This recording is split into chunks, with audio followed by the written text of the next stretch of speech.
Hey, what's up, everybody? I know that many people have been online checking out many different news sources to find out what we should expect now that we know about the outcome of the 2024 election. Of course, this election cycle was contentious, it was brutal, it was vicious. It was all the things. I don't know about you, but I was quite anxious, mostly because I just wanted to find out what the outcome was going to be so that I could begin helping clients and those that we advise within our practice, help them understand exactly what the lay of the land would be so we could begin to, kind of shore up what our expectations should be. Of course, no one was excited about the prospect of not knowing who would actually win the election for, a week or more. I know that everyone, at least everyone that I've spoken with, wanted to know a definitive outcome. And I think it's safe to say we all got a very definitive outcome.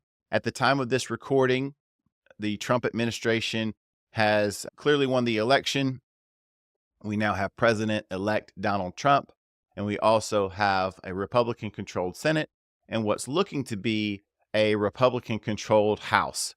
However, Donald Trump is also starting to appoint members to his cabinet and members to his administration from the Republican led House of Representatives, where they had a very thin margin of majority. So it's going to be interesting to see exactly how the House plays out in the weeks ahead. But for a lot of people, there was a high level of uncertainty, a high level of concern about what may happen if Trump were to resume control of the presidency. And so we're starting to see out him play out some cabinet picks. But in the spirit of that, I wanted to just put some thoughts down about some things that I believe is going to be his top priorities, especially when he resumes and is sworn in back in when he is sworn in January of next year. And I think that these all have impacts or have implications that we as investors need to be thinking about. So, the first thing I want to make sure that we do is we have somewhat of an ordered structure here. I don't want to just freelance and go off the cuff. I wanted to have kind of a structured thought process here. And I wrote about this in my blog. I'll make sure that there is a link to that as well if you want to actually see some of my initial thoughts. But I think that one of the main priorities Trump is going to actually have right as he starts off, right as he starts out on day one, is going to be U.S. energy policy. I don't think it's any secret that Donald Trump and Joe Biden had very different visions for how our energy industry should be regulated and how it should be actually used. Donald Trump campaigned on energy being a top priority. He wanted to unleash U.S. energy, and I expect Donald Trump to begin immediately on day one, rolling back by executive order many of the regulations and the regulatory burden that has been placed on our energy industry. And I think that that overall is a good thing. Some may disagree with that, but I think that in the new global order that we're seeing take shape, the U.S. needs to definitely prioritize our energy in a smart and efficient way. A lot of people who work in the energy sector talk about how the strides that have been made with cleaner and more efficient uses of drilling and being able to access our energy sources. And I think that overall, energy is one of the main drivers of net inflation to consumers. Donald Trump has made a pledge that he wants to get our energy costs down. Even he said cut in half by 1 year into his administration. I think that is an ambitious goal, but it's one that we all should hope that he would succeed at because energy plays into the cost and price of everything. So if he's able to do that, I think that will be a win for us. It's going to be difficult because, we already are a net exporter of energy. And I think that, obviously energy producers are not immune to economics of their own industry. So they don't want the price of energy to become too low. It has to actually be profitable for them to get energy out of the ground. But I expect there to be a significant scaling back of regulation. I expect there to be a removal, possibly a complete removal of government subsidies and credits for green energy, We'll have to see, because one of his biggest campaign supporters and surrogates was Elon Musk. And Elon Musk obviously is responsible for Tesla, and Tesla creates electric vehicles. So it's going to be interesting to see how that plays out, the dynamic of that. But Donald Trump ran on pledging to protect U.S. industry, auto workers from electric vehicles and all the EV mandates that were being passed down. So I expect that to be part of his overall energy policy. And then I expect there to be renewed negotiations with looking at our oil reserves and energy reserves in places like Anwar, Alaska. These were places that were right on the cusp of becoming part of the energy ecosystem in Trump's first administration. And then when he did not win in 2020, the Biden administration pretty much rolled back or stopped all of those movements. So it's going to be one of those things where I expect him to pick up where he left off, wanting U.S. energy to be prominent and powerful, and us to be completely independent from the other energy producers around the globe. So I expect that to be a top priority. The next thing that I think is going to be a main priority, especially during Trump's first 100 days where they look to hit the ground running, is going to be taxes. Donald Trump's Tax Cuts and Jobs Act is set to expire at the end of 2025. So if Congress were to do nothing, that tax policy would actually expire and we would revert back to the previous tax code.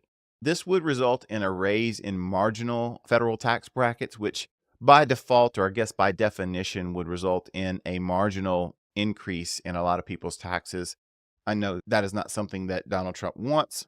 In fact, even candidate Kamala Harris, she campaigned on not raising taxes on anyone that was making less than $400,000 a year. So I was pretty resolved to the fact that we were going to see a tax bill, no matter who won the presidency. We were going to either see Harris's administration put forth a tax bill, or we were going to see Trump put forth a tax bill. Now, what is interesting is that because Trump won and the Republicans also have the Senate and the House, that does open up room for additional negotiations for maybe for some aspirational things that Donald Trump would like to see in a tax package. Trump has talked about reducing our corporate tax rate, down from 21 to 15. One of the reasons I think he fixated on that number was there was a huge push around the globe in recent years to create a global minimum tax rate. In fact, Treasury Secretary Yellen was a huge proponent of this, and she was traveling around and lobbying countries to actually create or adopt this 15% minimum tax rate. I think if that's the case, Donald Trump is likely to say, well, we should be at the bottom, making the U.S. the most competitive place in the world to do business. The U.S. is already very competitive, but in Trump's mind, he thinks if corporations are paying the bottom tax rate, there's no incentive for them to leave or to relocate. At least that's my 2 cents on how he might be viewing that issue. So we may see him push to try to lower the corporate tax rate a little bit more. We do have a current permanent rate of 21%, so it'll be interesting to see exactly what they try to do on that front. I definitely think he wants to extend his current tax policy. I don't know if he'll try to make tax rates lower, but I definitely believe he will want to extend the current tax rates as long as he can. A couple of items I do think he's going to pursue, and I think he will pursue aggressively because he campaigned on them, is the no tax on tips policy and also the no tax on overtime pay. With the Republican-controlled Congress, he may actually get those because I'm not really sure who wants to stand on the opposite side of that politically. And if you got the votes to do it, it likely gets put into a bill. One big thing that he did campaign on that I think is probably, I'm very hesitant to say that it's pie in the sky, but it sounded so good, was to make Social Security income tax free. Now, there are great arguments for why Social Security should in fact be income tax free, because you're paying into the system with dollars with the FICA tax, and you don't get a tax deduction when you're putting the dollars into the system, and then you're taxed on the way out. So you're paying the system with after-tax dollars, and then you're paying taxes potentially on the dollars that you receive. However, I do think that one of the areas that can be looked at and should likely be looked at is not so much making Social Security income tax free, but I think they can review the way Social Security is actually taxed. The way that Social Security income is taxed is they use a figure called provisional income, where we count one half of the Social Security benefit and then any other sources of income, and we run that through a couple of tax brackets to determine how much of your Social Security is actually taxed. Well, guess what? Those brackets, the brackets that they use for provisional income, were never updated for inflation. That's right. They were the original brackets that came about during Reagan's administration and Clinton's administration. So, while I don't believe that there will be a huge appetite to make Social Security non-taxable, at least if it's especially if it's going to be in a temporary tax bill where they can only pass it through the budget reconciliation process. What I do think that they can do is actually say, you know what? These brackets, the brackets used for provisional income, have never been updated for inflation. We should actually update these for inflation. And if they do that, by doing it, many people will find out that their Social Security would actually no longer be taxable. So it's a way to actually accomplish that goal for a huge percentage of the population without actually just saying Social Security is going to be income tax free. And again, I would not want to stand on the other side of that political issue, especially in the wake of such inflation as we've seen in the last couple years, when you're trying to argue that tax brackets that were instituted back in the 80s and 90s that have never been updated should stay the same and not be updated. I don't think that's a winning position politically, and I would not want to stand on the opposite side of that and try to defend it. So I think that's one way that Trump can actually try to make good on his pledge for Social Security, but do it in a way that actually can work politically and people can get behind. The last thing that I think Trump is likely we may see him push for, or it may be used as a negotiating tool, is the SALT cap.